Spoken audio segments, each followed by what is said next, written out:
Halo, Assalamualaikum warahmatullahi wabarakatuh. Perkenalkan, namaku Muhammad Faik Rizky.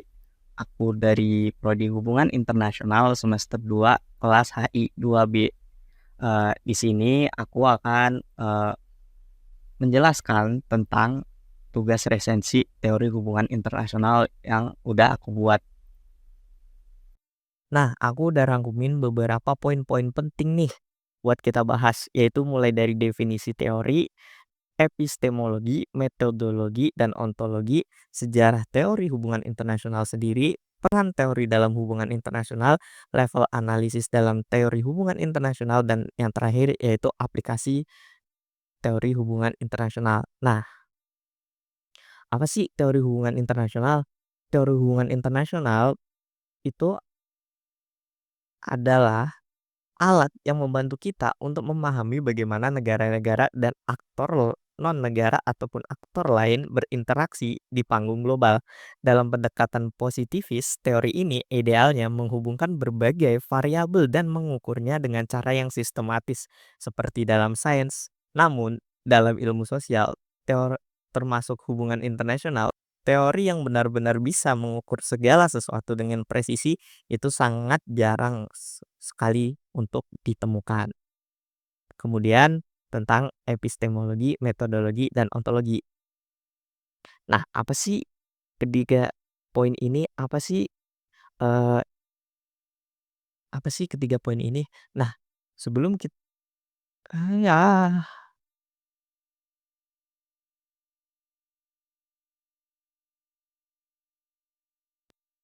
Nah, agar lebih paham tentang teori hubungan internasional, kita harus mengenal tiga konsep dasar, yaitu epistemologi, metodologi, dan ontologi.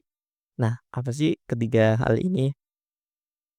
Nah, eee, epistemologi itu adalah tentang bagaimana kita tahu sesuatu. Apakah kita memahami dunia berdasarkan fakta dan data yang bisa diamati, atau cara kita melihat dunia dipengaruhi oleh budaya, norma, dan pengalaman sosial. Kemudian metodologi adalah cara kita untuk meneliti sesuatu. Ada yang suka menggunakan angka dan statistik untuk melihat hal. Nah, metodologi sendiri itu adalah cara kita untuk meneliti sesuatu. Ada yang suka menggunakan angka dan statistik atau yang biasa kita sebut dengan kuantitatif. Sementara yang lain ada yang lebih percaya pada positivis. Ada sementara yang lain ada yang lebih percaya pada wawancara dan studi kasus. Sementara yang lain ada yang lebih percaya pada wawancara dan studi kasus atau yang biasa kita sebut kuantitatif untuk memahami makna di balik suatu peristiwa. Pendekatan positivis itu mencari aturan tetap dalam hubungan internasional, sedangkan teori kritis melihat bagaimana kekuasaan dan ideologi membentuk dunia. Kemudian ada juga ontologi, yaitu membahas tentang apa yang kita anggap sebagai realitas. Realisme melihat negara-negara sebagai aktor yang selalu bersaing demi kekuatan, sementara konstruktivisme percaya bahwa hubungan antar negara bisa berubah tergantung pada interaksi sosial dan norma. Kemudian kita lanjut nih, guys. Ada tentang sejarah teori hubungan internasional. Nah, sejarahnya itu bermula pada periode antara dua perang dunia, yaitu antara Perang Dunia Satu dan Perang Dunia Dua, hingga tahun 1950-an. Nah, pada masa ini muncul perdebatan antara kaum idealis dan kaum realis yang memperdebatkan sifat politik internasional dan kemungkinan perubahan secara damai.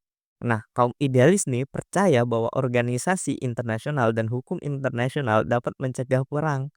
Sedangkan kaum realis berpendapat bahwa politik internasional didorong oleh kepentingan nasional dan keseimbangan kekuatan.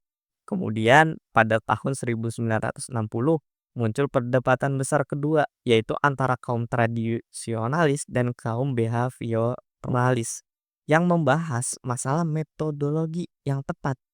Kaum tradisionalis mengandalkan sejarah, hukum, dan filsafat untuk memahami politik.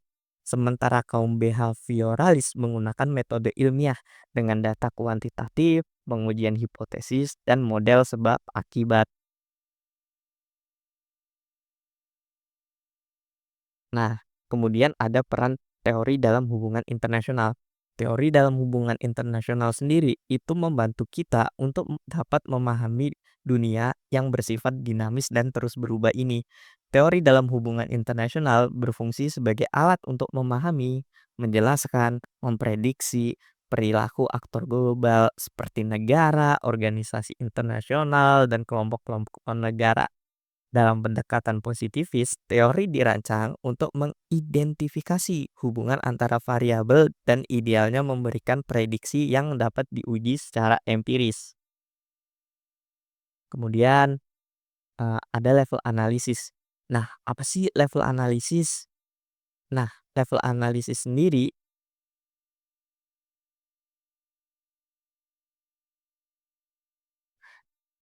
level analisis sendiri itu adalah nah, level analisis digunakan untuk memahami berbagai faktor yang mengaruhi perilaku negara, dan aktor lainnya. Nah, di level analisis ini ada 4 tingkatan utama ya. Yang paling pertama itu adalah individual, yaitu berfokus pada peran individu dan pengaruh psikologisnya. Faktor psikologi seperti persepsi, kepribadian, dan keyakinan. Nah, ini biasanya ditemukan pada pemimpin. Kemudian ada kemudian yang kedua yaitu grup, yaitu Kemudian yang kedua ada grup yang berfokus pada faktor psikologis sosial seperti birokrasi pemerintahan dan dinamika pada dalam suatu kelompok.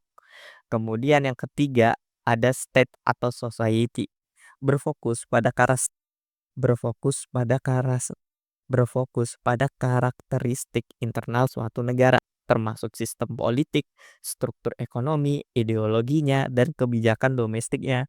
Yang terakhir itu ada internasional, yaitu berfokus pada interaksi antar negara dalam sistem global, faktor-faktor seperti keseimbangan, kekuatan, aliansi, dan struktur sistem internasional. Kemudian ada aplikasi teori hubungan internasional. Nah, aplikasi teori hubungan internasional dapat ditemukan dalam berbagai pendekatan dan metode penelitian. Teori digunakan untuk menyusun hipotesis yang kemudian diuji dengan data yang empiris, baik melalui metode kuantitatif seperti statistik ataupun metode kualitatif seperti studi kasus dan analisis histori. Teori juga membentuk pemahaman kita tentang fenomena dunia dengan memberikan kerangka kerja untuk memahami kejadian. Misalnya teori realisme yang berfokus pada perimbangan kekuatan dan kepentingan negara dalam sistem internasional. Sedangkan teori liberalis lebih menekankan kerjasama dan intuisi internasional. Selain teori Selain itu, teori hubungan internasional seringkali digunakan untuk memperkirakan tren global. Misalnya, memahami pola interaksi negara dapat membantu dalam memprediksi konflik atau peluang kerja di masa depan. Dalam praktiknya, pembuat kebijakan dan pemimpin global menggunakan teori untuk membantu mereka membuat keputusan yang sangat strategis. Mereka dapat lebih mudah memahami kompleksitas politik global dengan memahami teori hubungan internasional. Nah, kurang lebih seperti itu, guys. Terima kasih.